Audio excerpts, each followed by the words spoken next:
Hello, everybody, and welcome to the really early quarterback rankings for the 2025 NFL Draft. We have just concluded the 2024 NFL Draft not too long ago, and we're already moving our way to 2025, and we'll take a good deep look here at the quarterback class and our top 10 quarterbacks in this upcoming draft. In this video, we are going in order from 10 to 1, so we'll start here with my number 10 quarterback, and it is Dillon Gabriel, the Oregon transfer. He's off from Oklahoma as a redshirt senior, standing at 5'11 and 204. At least that's what's on paper. A lot of these guys end up measuring maybe an inch smaller or 5 pounds less, something like that. So that would really ding Dillon Gabriel's draft profile if he comes in at 5'10. But we'll look at some of the good for Dillon Gabriel. I think he looks robotic, and I kind of watched a few guys before Dillon Gabriel got to him, and I turned on the tape and he just looked robotic. It was intriguing style, interesting movements at the same time, where it looked like such a distinct motion for him and something that he had been rehearsing since he was like 5. He like snaps the ball, turns his shoulder, and just snaps to these like movements. It's really interesting, and I think that in itself was a funky start for Dillon Gabriel, something not really as traditional. His mobility is definitely a strong suit, and the Oklahoma offense, we saw times where he preferred to be the runner, or where he ended up being like in RPO situations. Maybe he got it a majority of the time, or even Oklahoma does a play call where they're running dive to the quarterback and then gives the running back a play action. He ends up shooting up the A or B gap, and Dillon Gabriel uses that as a lead block. So maybe even preferred him as a runner in certain situations, which is good. And like I said, his mobility is just a strong suit. He's got those active legs, and the run game definitely unlocked with Dillon Gabriel. Now, every so often I'll see a play that looks good or crafty or really eye-opening with Gabriel in the way that he might be working out of structure, looks to the left, sees a pass rusher coming in, he takes a step back to the left, and then throws to his right, just stuff like that. And I'm like, oh, okay. Like I said, it's a bit eye-opening. Traditionally in the NFL, especially as a smaller quarterback, you're going to be on some of those designed rollouts or whatever, and so hopefully he's better in those in the structure of the offense situations, instead of having to go create all the time. But just to know that he looked fine and did it every so often, like I said, just looked crafty and quick on his feet, if you will, with the decision making. So I like Gabriel's ability with that as well. His pocket presence and the feel overall in the pocket just didn't look bad. It wasn't something where you're looking at him, you're like, how are you a redshirt senior and you can't maneuver a pocket? He did really good moving within it and understanding where pressure might be coming from, and did a good job adjusting to that and where he might see something pre-snap, some sides loaded. He's like, okay, I might have to end up fading right and getting this ball out because I don't think my running back can hold in pass pro for that long. Just stuff like that popped on tape. A lot of good velocity throws underneath, and something we talked about last year with Bo Nix, that Oregon quarterback, right? He was really good at giving his receivers yards after the catch, and now people might say roles reversed, right?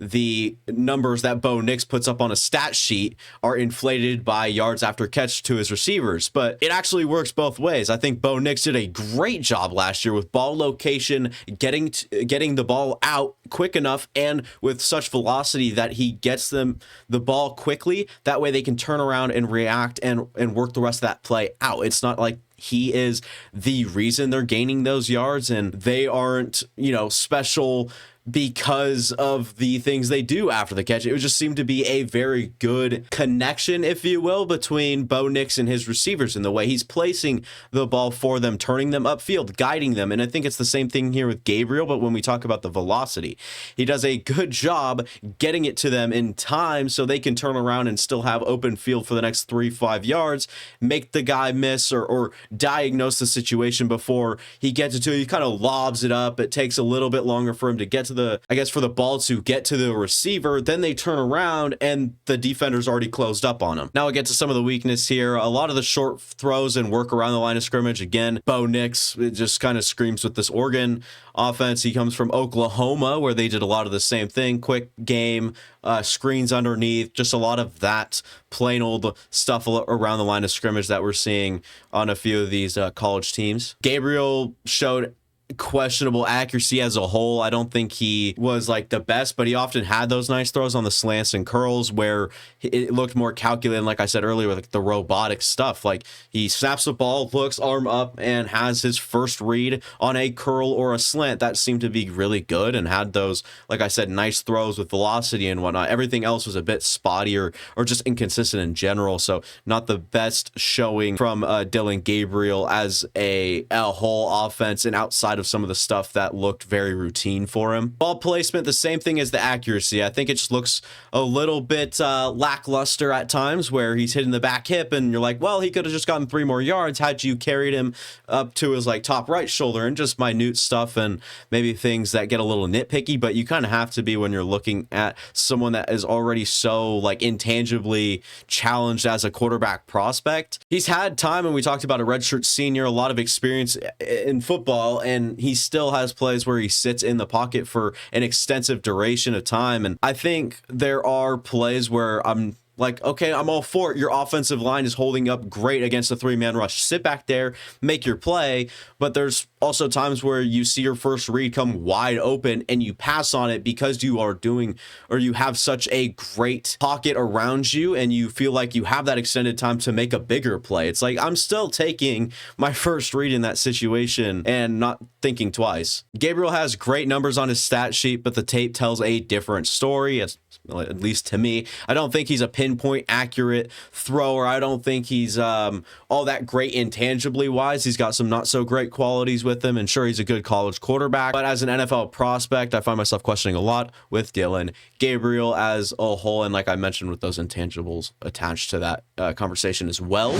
At number 9, maybe a surprise for some of you, we got Jaxson Dart, the Ole Miss quarterback, coming into his senior year, written down at 6'2", 220 on paper, maybe not that heavy on tape. We're talking about a pretty viable runner and someone that's good on his legs, maybe giving him something to fall back on in more dire situations, or like a 3rd and 7 when he needs to extend a play. I think he's capable, and like I said, just viable as a runner as a whole, and he's got quicker legs, and especially a guy his size, I mean, it doesn't look luggy or anything like that. He's a good passer over the middle, especially against a depleted box, and when you're not seeing the most loaded fronts, or he doesn't need to be pressured, like more of those routine man-to-man coverage, just find your first read and laser it in there, or hit him right there in the numbers. He's wide open in the middle of like a zone coverage or something like that, where you just have it and you throw it and it just looks good, flawless, and it's right there 9 times out of 10. We talked about him being a viable runner, but he also has good movement skills within the pocket. And to me, they were actually very impressive with the way he can step up, and if he needed to, fall back and get left and right according to where pressure was coming in. I thought his just overall movements in the pocket looked very good and impressive to me. And some of these guys, like, again, don't have that same ability. I think he's more of a rhythm type of thrower. I don't think he's consistently in rhythm, but once he's got 2 plays in a row, maybe he makes one on his legs, things just feel a little bit more controlled and easier for him. I thought Drake May was a lot of the same. It looked sloppy until he completed like 2 passes in a row, and then there just was some sort of comfort there, and with that comfort became a little bit more of control in the offense and just a little bit more confidence behind that as well. So I think Jaxson Dart, similar type, probably not as physically talented as Drake May when we talk about it, and that's part of the reason he's down here at number 8. But I just thought something to mention with Jaxson Dart as well is like a rhythm thrower who thrives on some of the shorter stuff. I'd like to see him in like an Oregon system or something like that, Oklahoma even, like just stuff like that. I know they have a similar deal here at Ole Miss, but just someone I like in a rhythm. Some of the downside to Jaxson Dart here, I think he should anticipate and think ahead a little bit more. He could help his guys after the catch tremendously. He's got kind of a longer windup and, read and react a little bit quicker. It would just give far more opportunity to his receivers and whoever the recipient is. Quinshon Judkins out of the backfield, hit him on the wheel route earlier. He has enough speed to drag it out 10 yards or whatever. And I just think needed to do a better job of not only sticking to that first read, but anticipating just a little bit faster. Like I said, I think he should do a bit more of this and think ahead a little sooner instead of snapping the ball, looking. He's like, okay, he could be open here, but I'm going to wait until I can touch pass or something like that. And it just took a little bit more time and didn't give his guys as much leeway or room. He was actually, blew me away, crazily inconsistent against Bama. The offense looked stuck most of the time, but then Dart would just make a nice play, excel in rhythm for a drive, and all would be dandy. Next drive, it just looked like crap again. And it really, that's where I talked about, right, with the rhythm type of thrower. And once he's made those 2 or 3 plays, oh, maybe he's opened it up, but it just wasn't the same against Bama. He'd come out the next drive like he was starting from ground zero and didn't have anything to build from. And it just looked like they had to really try. And especially like play call, it just didn't look great. And like I said, just crazily inconsistent. He'll throw with guys in his face, and while he's being brought down, he'll risk like a turnover or just throws the ball up in like a reckless nature, if you will, or just showing that side of him where, I mean, hell, I'm willing to throw this thing up. Why not? Right. So he's getting drilled and he's like, oh, but he's coming open, and the arm's up, but it messes with his mechanics enough. The ball might just be a dead duck just flying in the air. Right. So you just need to keep that more controlled. Like I was saying, kind of a little bit more careful, less recklessness in those sort of situations. Terrible one read throws where he'll throw to a guy without even looking anywhere else, even if the guy's covered. Though we talk about quarterbacks all the time, right? Guide safeties and linebackers with your eyes. So snap the ball, you're going to be looking straight down the center of the defense, and then you're going to snap to your first read or whoever he's supposed to be throwing it to, and just has his arm up before he locks eyes. He goes like this and then looks, and then the ball's out. The guy's covered. It's completely blanketed by the corner, risks a turnover. There's just some of those out there where I really worried about him not making his own mind up and maybe not seeing something pre-snap or whatever it was. I don't see amazing arm talent with Dart. It's genuinely hard to tell in an offense like Ole Miss's because they have some of the smaller stuff, and then even when it's not, sure, there's a big post route, but okay, it's 35 yards. You're not seeing him flick a wrist and go 55 yards. It's not quite the same, and it doesn't look like he's putting a whole lot into it, but it also, how far is he throwing? 20 yards? Oh, okay, that's why. A lot of questions unanswered when it comes to how big his arm really is, and I need to watch more to understand from a quarterback aspect. Like some guys you can just tell, and they have that one game where they're just slinging it and you're like, oh, this guy's got an arm. I didn't see that with Jaxson Dart, so maybe with more games, more time, I'll see it. His eyes are everywhere at times. It could definitely be the offense, but I think he'd be much better in a traditional footwork and progressions type of situation, or even like a play where you're snapping the ball, you're taking your 3 steps and then maybe a hitch, but then, okay, pat the ball, your first read's not there. Okay, let's go to number 2, then hit number 3. Like kind of just that genuine progression type of offense, right? So step back, read 1, read 2, read 3, and you're in the traditional footwork. You take your hitch, you take your pat, whatever it is that Jaxson Dart needed to do. I think he's just kind of like snapping and he's like, oh crap. You know, it's a little hard to tell, like I said, with the offense as well. When he does throw vertically downfield, it's not too pretty, and it's not really a great quality when you look at like a quarterback. He throws short all the time, and then once he, uncorks it or whatever, tries to throw a 40-yard vert, and it's just like thrown 5 yards past or way out of bounds. More times than not, it's going to be a miss than a hit, which is not the most ideal thing. Same tier as Jaxson Dart, but one quarterback rank ahead of him. It's going to be Cam Ward, Miami quarterback. He's also a senior, 6'2", 223, and I liked him more than I thought. When he takes his 3-step drop and a hitch, he can make nice throws and to the boundary, to anywhere almost. I mean, honestly, over the middle is where it kind of stood out to me the most, because there's times where he does take this 3 steps and then maybe hesitates, and then things kind of go not so great. But then there's times where he goes 3 steps, drop, hitch, throw. It looks great. It looks like it's supposed to. It looked very clean for him. I think he has enough athleticism to at least have it in his bag in the red zone and 3rd down situations. Like, okay, can he create on his own in a 3rd and 4 situation where he just needs to scramble a little bit? Ward shows the ability to wait out pressure and extend a play when the cards lay out the right way. And What I kind of mean by that is it's a very kind of vague and confusing note I have. The ability to stay poised in the pocket and kind of, fade left while someone dives at him right, step back up and understand that, hey, this ball can still be completed, and just, there's a wide open kid in the flat because a linebacker dropped because it's been so long. And he recognizes that and stays calm and extends and makes the play. The deep accuracy with both touch and velocity seems to be there consistently with the small sample size I saw on tape, and something that, I waited to take this note. It's a little bit further down here because I watched the first one, I'm like, oh, whoa, okay, this guy's got a deep ball. And then the next game, oh, okay, he's still throwing it and it's consistent, and then got reassured again. And I was like, okay, this is going down for sure. And it looked good every time I saw it. So I was simply impressed with the way he throws the ball downfield. Displays a nice sidearm motion on shorter throws when he almost seems to work better when he's using it accuracy wise. And you can practice fundamentals all you want, but some guys just have this flash to him, and Cam Ward takes a step left, reaches and wraps around the defender, and okay, it's right there. Oh my God, he does the perfect mechanics, everything, and he misses that sometimes. So maybe there's just a little bit more of the confidence behind throws like that just gets it in there, or maybe he needs to throw less touch around the line of scrimmage. It gets weird, but what I was trying to say, he just has a nice arm angle, and he ties that with a very good accuracy that we don't always see when he's throwing it the right way. To me, Cam Ward was surprisingly and very capable of extending a play and making stuff happen out of structure. Things went haywire, and he breaks a tackle. Someone tries to trip him. He slips out of that, maybe rolls a little bit more right, looks left, makes that throw. I thought he was a lot more impressive than I thought he would be.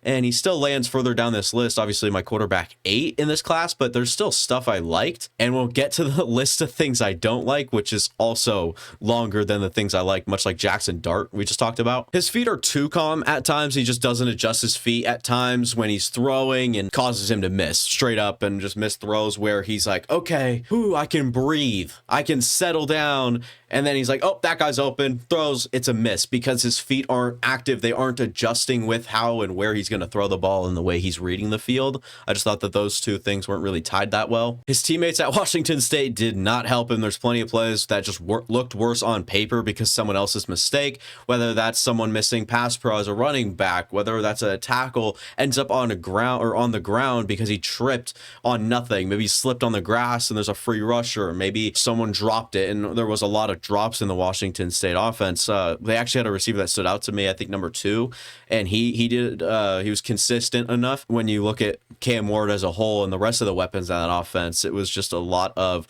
drops and things that really didn't go his way. Batted passes left and right. I think he had the most batted passes, or top 3 in this class that I saw. It was quite, not bizarre, but a little crazy. He needs to take the throws the defense gives him, especially underneath. I have there in parentheses, just throw what you're reading, all right? You don't have to be like one read and then my check down is my second read. Sometimes he makes up his own second read and says, well, I know the check down's there, let's see if we can make the big play. Just take the throws that the defense gives you. And like I said, with those underneath drags or the things that kind of just work open as time goes on naturally, just take those throws, man. His mechanics just look abnormal there, here and there. There's times where it just doesn't, there's no extra pizzazz needed, but does it. He's adding a few more things than you need to, or like I said, just adding some sort of pizzazz that's not really needed. Doesn't have a great feel for getting east and west when he's out of structure. He might not believe in his athleticism, or he just doesn't have the feel or the vision, I guess, as well, where you snap the ball. Okay, things start to collapse pretty quick. I'm going to run right. Oh, this linebacker's closing on me. I don't think I'm athletic enough to outrun him to the boundary, so I'm just going to step back into pressure. And that's where I kind of said, well, maybe his vision isn't that great either, or that natural feel where pressure is going to be. His drops aren't even 2 steps sometimes, and this could very well be the offense or something he's taught, but it just seems to let the interior pressure get in, be a little bit more disruptive, and it doesn't need to be that bad. He takes 2 steps, and so basically say this right here. This is line of scrimmage. He goes, okay, I'm going to take 2 steps back. That's still pretty close. Say they get a good interior push. It's right where we snap the ball. They're right there in front of me. And he's just got to be a little bit more aware of that. And despite what the offense is telling him to do, and maybe a reason he transfers out, I saw this just a lot where he just needed to be deeper in the pocket, I guess. His time to throw will not translate to the league. I'd like to see him process a little bit better and just let the ball go earlier without having his mind made up, or just something that we talked about with Jaxson Dart, where his mind is made up and he's throwing it no matter who says what. He does a lot of the opposite, Cam Ward. He'll throw it and he needs to make sure it's open, and sometimes you'll have that time in the pocket to just sit there and wait it out. And it's like, ooh, but like, dude, he's right there. Oh, he came open. You just didn't throw it because you thought that might be reckless or whatever. So he just needed to do a better job at just like kind of not taking those shots, but taking the calculated chances and the things that you need to see as a quarterback on tape, at least, you know, like those window throws, or like the anticipatory, you know, lead him to open space type of throws. So I think that just needs a little bit more polish. And again, I don't know what this offense had him do. He was flawed, I guess, in pocket presence. I'm sure he'll have good plays, and he definitely had good plays here and there at Washington State, but struggled to sense or see pressure behind him, or just at his blind side at times. Snap the ball. They got a loaded left side. They come in on his blind side, and he just looking at the right side of the field here, and you have a linebacker crushing or coming in to crush him and ends up getting hit, and lucky he doesn't fumble more of the time. So stuff just like that, maybe a little bit more time, and we'll see in Miami this upcoming year. But if you get really nitpicky with Ward, you see how much is just a little bit off, and maybe makes those fine tunes and tweaks, but you also see how much of his game is coachable. And if he gets on the same page as his teammates on top of that, and they don't drop the football or whatever, he could be a decent prospect coming out, good size, athleticism, and like I said, the little things that are tiny but definitely coachable, it could translate. He could be polished up, and we could be talking about a whole new Cam Ward in this Miami offense that I'm not very familiar with, so I'd have to do a little bit of checking up on that. I can't believe this guy is this far down. I was kind of puzzled for a second when seeing this, but I have Riley Leonard as my quarterback 7. I don't know how I feel about that, because I thought he was really good. He's a little bit older, also a senior. He's headed to Notre Dame out of the transfer portal, previously from Duke. He's 6'4", 212. And we'll hop right in here. He's got that prototypical size for a quarterback. We just talked about it, quarterback prospects, you know, coming out. Height, especially 6'4". That's a good height on paper. He's probably about 6'3", though. Some of these teams just seem to add, to boost the player. Great athlete and a surprising ability as a scrambler, especially for someone of his size and stature. When you look at Riley Leonard, it's very similar to Drake May, tall, white guy, and oh wow, he's got some wheels. Oh, okay, he can scramble. Oh, he just delivered a hit. QB power. What is this guy doing? And there's just a few things that I look at and just like, whoa, that's some good athleticism for a guy like him. Size wise, height and weight wise. By the way, he shows promising glimpses of being so solid, a very smooth, calculated passer, and put the intangibles on top of that. I'm already talking about Leonard as a very interesting and what could be sort of prospect of this next year. Maybe there's a few mix-ups at Notre Dame. He doesn't have weapons or something. They have a down year. I don't know if that's going to be because of Riley Leonard. He's bringing, like I said, had glimpses of being so very fundamentally sound and smooth. And then you put the intangibles, like we just talked about, the athleticism, the size on top of that, it already makes him an intriguing prospect. I know he's a senior and older a little bit. I haven't been hearing his name for too long. I'm not actually sure how long, how many years he has starting under his belt, but he could be a project for one of these teams and be a career backup and maybe even emerge as a starter or some sort of role player as, like, we saw Taysom Hill. He doesn't have that athleticism to him, but he could be coming in for QB power on third down for a team. Who knows? The ability alone to hit his back foot and rip the defense a new one is very impressive to me. He has an arm on him, and then the plays where he's doing the intricate things, hitting that back foot and using that arm to then, like I said, rip the defense a new one on some of these plays was awesome. And that's why I say, like, very impressive to me. Intangibles. He's got arm talent, athleticism, size. like things. He just keeps checking those boxes. It doesn't matter if a DB's playing a single yard out of place. Leonard can rifle it in, and the DB wouldn't even be able to react in time. And then we just kind of talks to how I guess it's like the same note as the one before, but a little bit more particular, where he is, or he does the right things, hits that back foot and just rifles that in. He's a great teammate and does everything he can do to help. He'll try to, you know, get in the way on run plays. It'll be like a draw or like a longer the play where you snap it, you kind of wait, and then you hand, and then he'll run and try to make that first block for him, where he sees like a linebacker could be coming. Okay, I'll go over there. He'll run down the field with his guys. It'll be like a run play, and he's running up the sideline behind his running back in case like they get into one of those like scrums and they're just trying to push it forward. I like Leonard, and shows great character, and then those qualities and the intangibles and the few things he shows glimpses of, man. But there's also times where he like fades away and acts like he's hitting a jumper in the NBA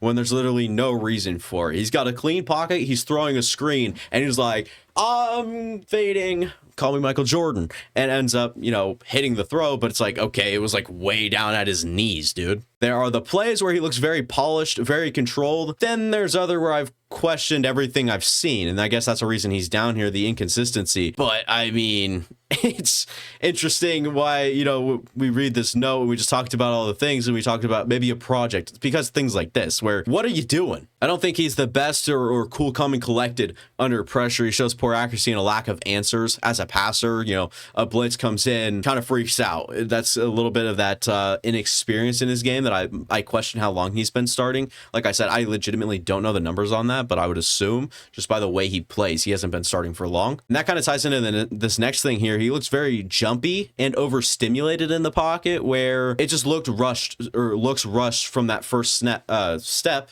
in the snap, right? So snap the ball. Some of these guys very calmly step back, 1, 2, 3, or they shuffle or whatever their deal is. Riley then snaps the ball and goes like, oh crap, and just things look out of control a lot quicker than they need to be. He sits in the pocket for longer than he needs to at times. There's also plays where he just straight up needs to throw it away and cut his losses. Don't go backwards, don't be a hero, stuff like that. 2nd and 10 or 2nd and 6 or whatever, and he goes out and makes it 3rd and 18 for the team, and it's like, dude, just, you know, cut your losses. Like I said, throw it away. I worry about that gunslinger mentality. He'll have nothing. He'll see one-on-one over top and he'll toss it up, no hesitation. He'll scan the bottom. He'll be like, first read, second read, third read. I don't like it. Isn't there a post down there? That's right. Oh, the safety dropped. It's one-on-one. All right, that's cool.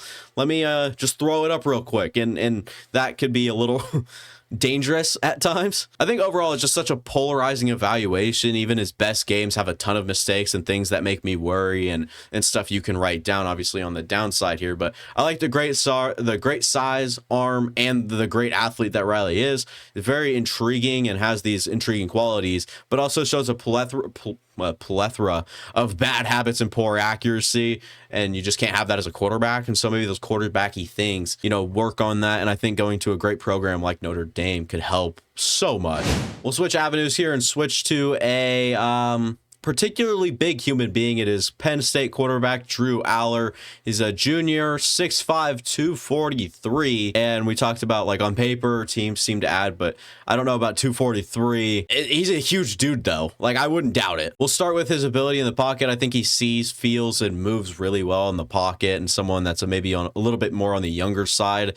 I like the way he maneuvers the pocket, and like I said, sees and feels the pocket. I guess what I'm trying to say, like, there's guys out there that are just oblivious to pressure, and he might have to glance a little bit more than others, but he still, like, moves and feels really well in the pocket. Allar at least tries to throw with anticipation, which shows the understanding and willingness to do so. Some of these guys don't even do it, and someone that kind of reminds me of that, I think it was Jaden Daniels, who had plenty to the boundary, but, like, never really did it over the middle. He's more of a see it open, throw it, instead of like, oh, it's coming up to that window, I'm gonna throw it with some calculated thought behind it. So Drew Allar at least shows the ability and understanding, willingness stuff like that to do some anticipatory stuff. There's a lot of pre-snap communication and adjustments. I don't know if it's all from the sideline. Obviously, you can tell a little bit when they like look over and then they start adjusting, but there's been times where he looks up, he diagnoses, he sees two linebackers, and maybe someone points something out to him, and he kind of goes up to his line. He's like, hey, we might have to slide right, and then I'll get my running back in on pass pro. Like, there's just glimpses of that and some of that pre-snap recognition. He's got a big arm for sure. There's some throws where the ball sails for 40 plus yards and he barely flicks his wrist, something that kind of indicates arm talent. How hard is he chucking that ball and how far is it going? And there's times where he's like, oh, well, he's coming in. I know he's kind of there, so I'm just going to whoop. And it goes, whoo, sails over and tries to fit it in there. But it's like, dude, he just flicked his wrist and that went 45 yards. He excels a lot more on some of the quick hitters and shallow routes over the middle, which I really like as well. When guys are making passes over the middle, something they'd be doing in the league a lot, instead of just working the boundary, working the like sideline, the flats, the just stuff like that over the top a whole lot. Like, they're not really maneuvering the middle of the field. And I thought he excelled a lot there. Flashes awesome ability with his arm and tying that arm to his movement in the pocket, throwing without marrying his feet and upper body. Again, like I talked about, like, kind of just showed the big arm and he'll sail it 40 yards with a flick of the wrist. He also does this thing where, you know, his hips all the way out here, his feet are pointed that way. He's still throwing that way and delivers. So I'm not really worried about that big arm or arm talent side of him. He shows the ability. And like I said, without tying and doing the mechanical bull crap, he's almost better and consistently more accurate when he's off platforms and makes a mistake or two with his footwork. Now, this might be a little interesting because obviously there's a huge sample size of him doing the traditional step back, make your throw, but the times where, you know, he's like, oh no, and maybe hops up in the air and maybe his feet aren't even on the ground, and but he just delivered a dot. And then there's times with his footwork and whatnot where he kind of just and it sails up and over, and it's like, where'd that go? He looks very stiff and doesn't seem to be much of a weapon with his legs in close quarters. There's a lot of room and open space he can get it going. Like, I don't think he can, he's a shifty, elusive, quick guy. Jaden Daniels was really quick. And Drew Allar is on no such caliber or tier of athleticism of Jaden Daniels. I'm just saying there was some of that quickness to Jaden Daniels, and there's none of that with Drew Allar. Now, like I said, if he's got 10 yards of open space and he's got a runway, he can build up some speed, sure. But I don't think he's like a weapon with his legs or a threat to escape the pocket and stretch your defense a little bit. Deep accuracy is spotty at best. Some of the decision making on the deeper throws gets my attention. So the accuracy spotty, let alone the decisions that he makes throwing downfield to double coverage at times or underthrowing something and oh no, there's a safety there. And some of those decisions grabbed my eyes and attention on tape. He throws blind. He keeps his eyes straight, then hips flip, eyes and feet then move, and he starts his motion before he even reads the receivers. Now, this could be the offense and what he's being told to do, but snap the ball, hips flip, feet flip, eyes go, ball's getting let go of, and you're like, oh no. Yeah, I don't know. Like I said, could be the offense. I don't know what he's being told, but there's just times where I'm like, holy crap, what are you doing? Inconsistent accuracy. We talked about it with the deep, but I think just overall seems like some of it could be a lack of compatibilities with the receivers. And there's somewhere he's just missing his guys straight up. And you wonder why. There's also the few out there where his receivers like, dude, why are you going up the field? You should have just flattened out there. So like I said, maybe a lack of compatibility and maybe another year at Penn State. I know they're pretty depleted with their weapons right now, but they just got Julian Fleming, and hopefully he's pretty good for him. He sticks to his first read for way too long at times. There's plays where he snaps the ball and instantly looks at his first read and just waits. Snap, and it could be a one read play, but like just snaps the ball, look. Oh, pressure's coming in. Crap, and just throws it away or something. I don't know. There's just drops everywhere, left and right. His supporting cast was dreadful in the receiving room, at least, especially though with the drops, man. It was kind of crazy to watch. Just drops. Every game I watched, I would say there's at least 3. So not a whole lot going in Drew Allar's direction in that field, I guess. Dude's big. I really like his eyes and his feet in the pocket. He's got a big arm, shows flashes of amazing, awesome awesomeness just feels like Drake May, where we talk about the tools, but he's just inconsistent. Allar more than May, a lot more inconsistencies with Drew Allar, and the fact that he's this low, he's not even being considered for the number 3 overall pick as of right now kind of led to that fact. And the fact, you see guys in the league and they just don't do these things, right? They just don't have these inconsistencies that Drew Allar has, or we talked about some of it with Drake May. Allar, far more inconsistencies here, and I don't know. You just don't see it. Now we'll head to a guy that I've grown quite fond of. It's Connor Weigman, the Texas A&M junior quarterback. 6'3", 215 is what he's listed at, and we'll get into it, man. Impressive quickness in and out of the pocket. It takes him like 4 steps to travel like 3 yards from the back of his drop. 1, 2, 3. He's leaning all the way back, but yet it just takes him a little bit of time to spread out forward and get loose. He has a very distinct throwing motion. It's kind of snappy though. Like, something that just stood out to me was the way his arm goes. Kind of like loads up and then snaps out, and it's like kind of just jumped out at me, and I thought that it was kind of different, but like I said, snappy, and the way that it kind of just pops. Shows the ability to have the messy feet, or the throws off the platform, or the ability to slip and get that back foot out and still throw it, and it makes completions. Like, I don't get it. There's times where quarterbacks get like, they slip and everything goes south, nothing goes right, everything is just backwards from there. But with him, it almost doesn't matter. He's still got like enough arm, I guess, or the way his, like I said, the snap through the throwing motion, maybe that generates enough power. I don't know, but he makes it happen. Has good physicality as a passer. He'll stand in there when hits are coming in with it. I mean, he'll lower his shoulder as a runner as well, maybe take some of those licks you don't want him to, but like I said, he'll stand there right through the hits and throw through it as well, instead of just embracing the contact. It's not like he's just taking a sack really well. Like, there's times too where getting drilled and he stands right through it, where he knows he's going to get drilled, and he still is more than willing to wait till that last second there. Gets the ball out quick with good velocity to fire anywhere on the field. It grew very apparent when he was throwing. Like, I'd like to see the chart of his game against Miami in particular. I broke it down. If you guys want to go watch that, it's up on my channel. His chart would be everywhere. He threw from like far top left everywhere to bottom right, I guess, right? That would be the right way to put it. So the chart would be interesting to see because of where he was firing it to and how he was getting it everywhere on the field. He has a good feel for ball placement and fitting it in open zones, keeping his receivers out of harm's way and guiding the guys with the throw, like kind of, open window, but someone's crashing down. Throw it to the other side where the guy isn't going to be gone off to the hospital after the game. I don't know. Take some licks as a runner. Talked about it. Good physicality, but at what cost? I mean, at some point, I think he actually was coming off an injury this last year, got injured again. I can't even remember the circumstances, but injuries have been a part of his career so far. He's far from polished when talking about mechanics, throwing motion, footwork, the way his eyes are. It's always snap, and it's just like you're just reading the same. You just snapped your first read right away, basically. He gets the ball in his hands and he just stares it down no matter what his first read is. He'll just do it. And he basically tells the safeties and the linebackers who are reading his eyes where he wants to go with the football, and most likely where the ball is going to be thrown to. There's some questionable decisions everywhere, but mostly when throwing downfield. Some of the stuff we talked about Drew Allar, it's like, but there's a safety there, dude. Might want to watch out for triple coverage, and just doesn't really matter for them, I guess. Situational football and just the inexperience is definitely displayed in Connor Weigman's game.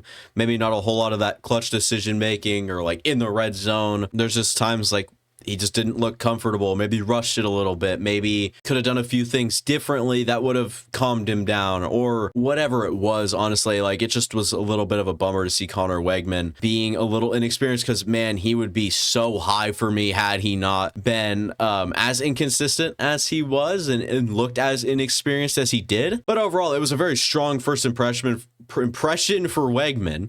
He still has some of that immaturity in his game, and definitely has all the tools though too. I like him as a prospect as an underdog in this class, and the lack of snaps under his belt definitely gives him some of that underdog look, I guess, from the general consensus. Not a whole lot of people are high on Connor Weigman, but I guess I am. Now we'll head to the Alabama freak Jalen Milroe, redshirt junior, 6'2", 220 pounds.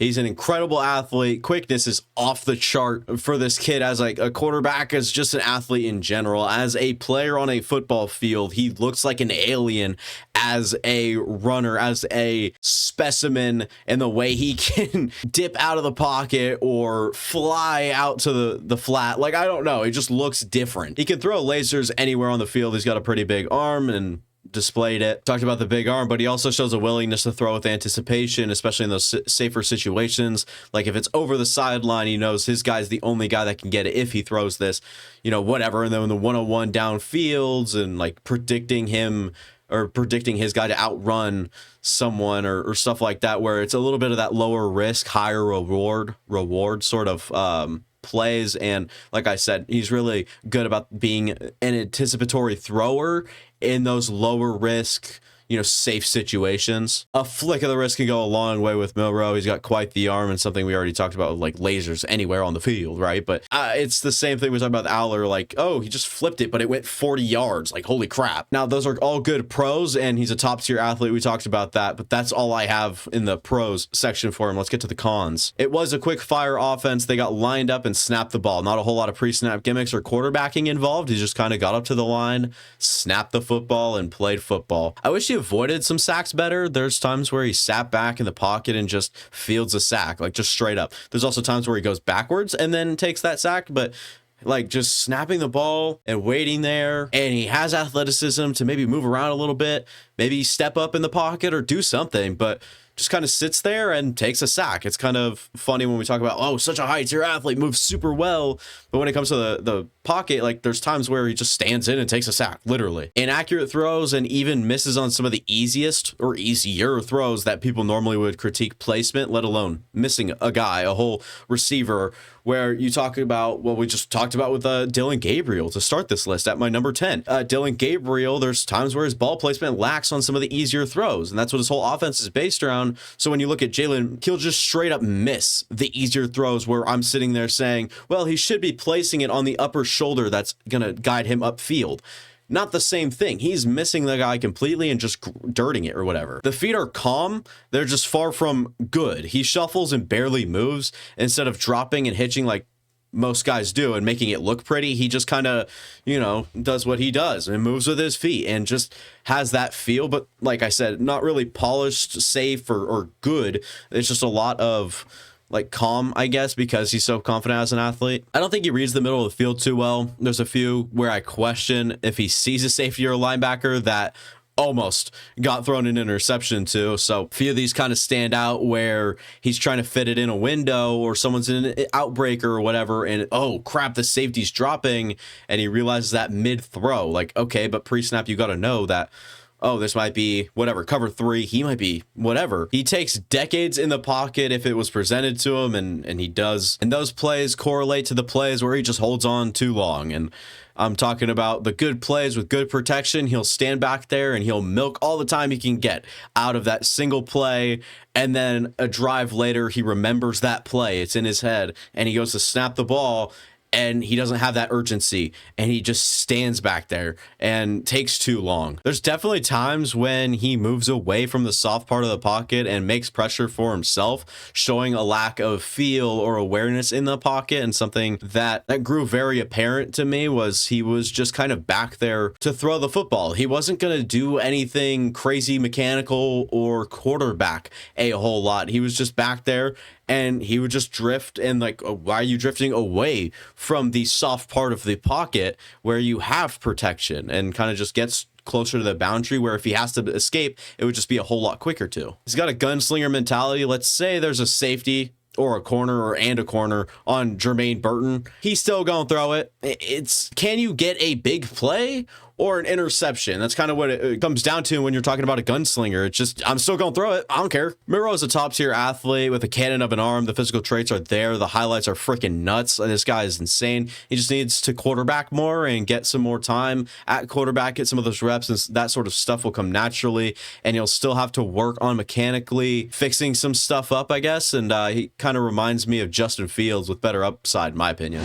Quinn Ewers, the Texas quarterback, junior, 6'2", 6'2", 195, little thin, if you ask me. We'll hop right in here and talk about the accuracy with the ball placement and the timing on some of the short slants and hooks and some of the stuff around the line of scrimmage. It was just really accurate, really routine. And like I said, some of the timing on some of the stuff was really impressive and just seemed to have the natural ability with the placement and just to calculate that sort of thing in his head. The ball jumps out of his hand. The motion and delivery looks so smooth and effortless for Ewers. And we talk about arm talent, but this is just like a good throwing motion, something that looks, like I said, smooth and effortless, where it just like silky smooth and it flies out of his hand and it doesn't look like he's trying that hard, but man, it soars. He throws the changeup really well, where when there needs to be air under the ball and touch throws required, he's got it, but he can also rifle it at will. I mean, there's certain plays, certain coverages where you might need to float the ball over a linebacker, and then there's some plays where you're trying to fit it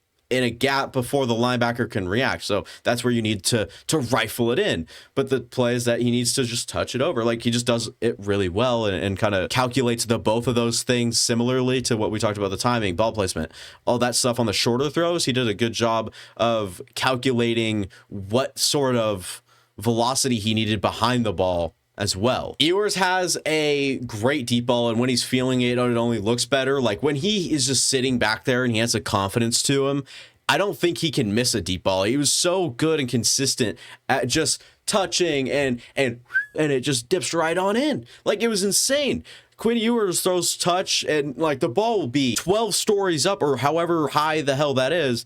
It could be touching the roof of the stadium and it drops right there in the bucket, and did it so often and had nice receivers, obviously, that did that sort of thing well and kind of fit that skill set. So we'll see what he does this upcoming season. But man, Ewers was a fun player to watch when it came to the deep ball, and something that's a nice little change up here from the rest of the field. Has nice poise on the move. He could be rolling out, someone chasing him. There's no panic. There's no rush. He could put it where his guy can get it. Something that a lot of the quarterbacks did in last year's class, where they were just really consistently making these plays. Caleb Williams, when did he miss a throw on the run? Bo Nix, when did he miss a throw on the run?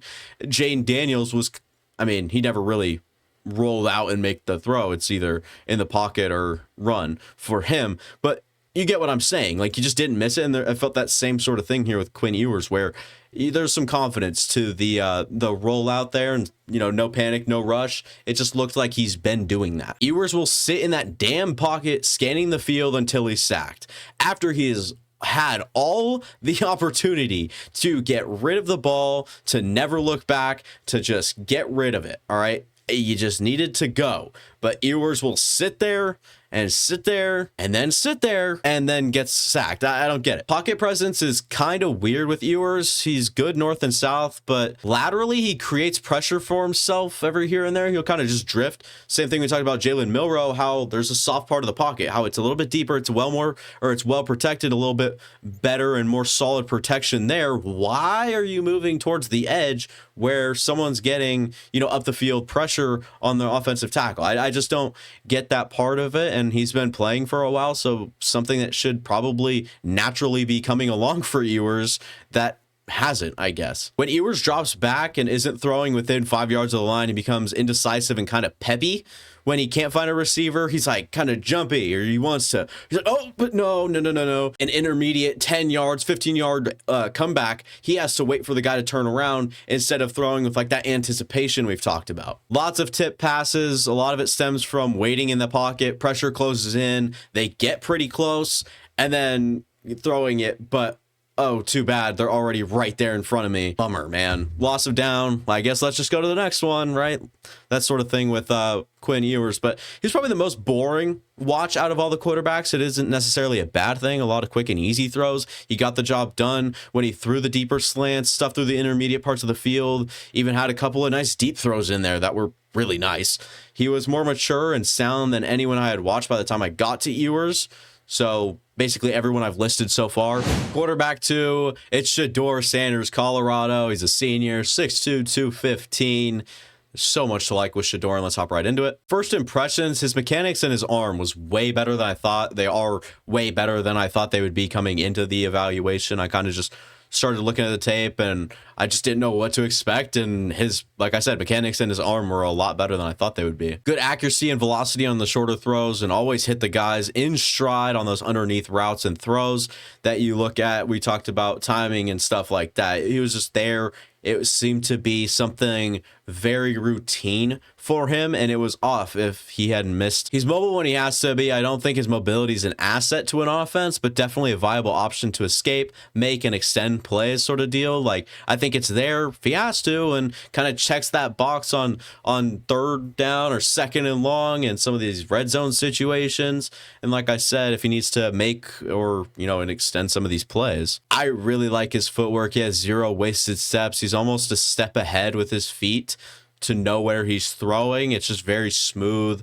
He has that cleanness, I guess, to his feet, where his eyes shuffle, then his feet just naturally kind of flow with it, and it just looks better than I had seen. He throws with anticipation a decent amount, and sometimes it looks like there's a disconnect somewhere, but other plays he'll just drop dimes, and it's impressive. And what I mean, like, there's a disconnect. Maybe they talked about, hey, this should be a 7-yard and out, and then the receiver runs like 5 yards and out, and it's up over his head. So there's just maybe like some of those little things that you don't really always think of until you take some of these deeper dives or whatever. But other times he'll just drop some dimes right there on the numbers, in the gut, on the chest, on the face mask with anticipation. The first thing that stood out to me with Shedeur Sanders was playing hero and going backwards. I understand he had a bad O-line and supporting cast in general, harder to trust, whatever, but he has outs in these plays. He can throw the ball away. He can cut his losses. He can get out of a bad situation instead of on 2nd and 10, 1st and 10 to then play hero ball when we already talked about pressure gets in pretty quick, right? Okay, don't try to test that. Don't do that sort of thing. Kind of get out of it. Or, pressure is closing in off the edge, step back up. Just little things, room to improve there. So many routes and throws within 5 to 10 yards of the line of scrimmage, and it seemed to be a big part of that offense was just the quick, like, hey, this is shallow coverage. They're going to be playing a little bit slower, so let's get someone on the move. All right, the linebackers are playing a little deep. Why doesn't our slot receiver just come in and play a little hitch route, and we'll throw it to him 5 yards? Just little completions that kind of added up, but it wasn't a whole lot of greatness when you're talking from an evaluation standpoint. You weren't like, holy crap, he just threw 5 yards. Risky plays and decision-making is definitely something to worry about. You could tell he tries to make every play, which leads to questionable throws. And I wouldn't say like decisions in general, because I don't think that the decision making is like terrible, but on some of these throws, it's like, all right, back it down, maybe ground yourself a little bit. But there's also throws where he's rolling out and holy crap, the safety crashed, but there's still man coverage of the corner. And if it's, 5 yards behind him, it's a big challenging throw. Anything can go wrong. He still takes those chances. I think there's room to improve with his ability to see and feel in the pocket, but I also understand it's tough when you cannot trust that line. That line was bad. No way around it. All right. It wasn't that great. It wasn't good at all. And so he had to then trust the line when stepping back up into the pocket, but never really had that. I don't think I saw a single play where I was like, he stepped back up into the pocket because they had pressure off the edge. He then instead just decided to roll out or throw the ball away or find his check down. He never really set back up in his pocket, stood strong, and delivered. I don't think that was a constant in his game. There's a low sample size of him throwing the deep ball, but he's decently accurate and consistent. It just takes a free play for him to get aggressive and sling it. We talk about with the hero ball, like decision making, maybe a little here and there, right?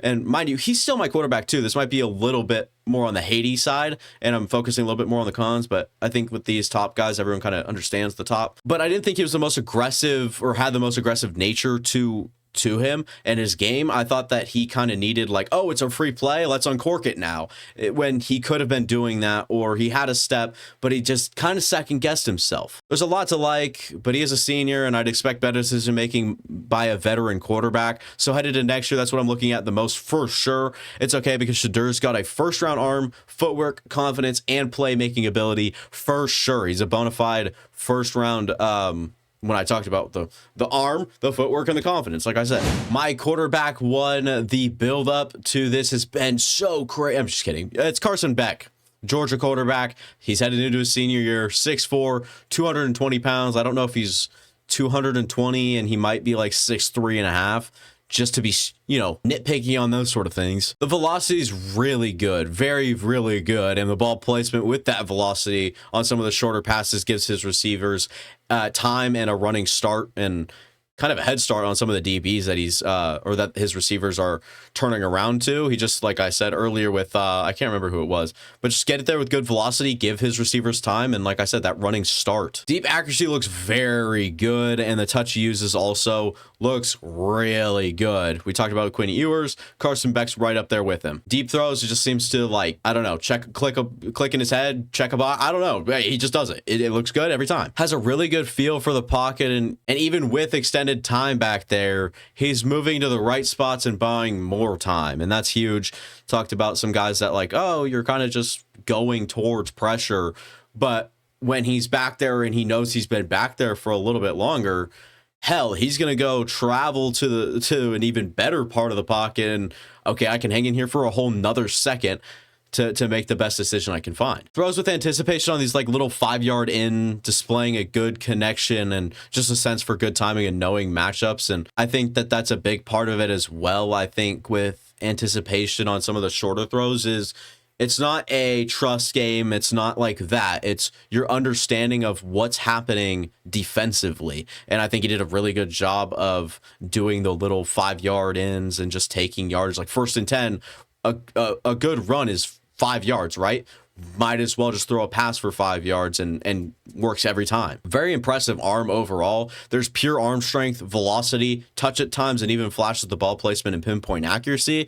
Something that I'll look for it to be a lot more consistent this upcoming season and really answer that question. Good job scanning the field and keeping his feet active, so once he's locked and loaded, in case he needs a shot or needs to shoot. That's a very bad note by me. Anywho, he does a great job always having it locked and loaded in case he needs to fire on a short time constraint, if you will, right? Sees a gap throw and it's like, oh, okay, then I'll throw it because he's ready. He's ready to do so. Some of these guys might need to wind up. Maybe they need to ready themselves. Maybe they need to adjust their feet, but he's a lot better at just being more explosive and fiery. Dude's got really good acceleration, not the best top speed, but he gets going real quick. And something that I thought might be a little underrated in Carson Beck's, like, I don't hear about it, it's his legs. And I think that it's far better when you're talking about acceleration. Like I said, not really that top speed and like the big 40-yard run. I don't think he's like that. I think, whoa, that 5 yards was explosive. Or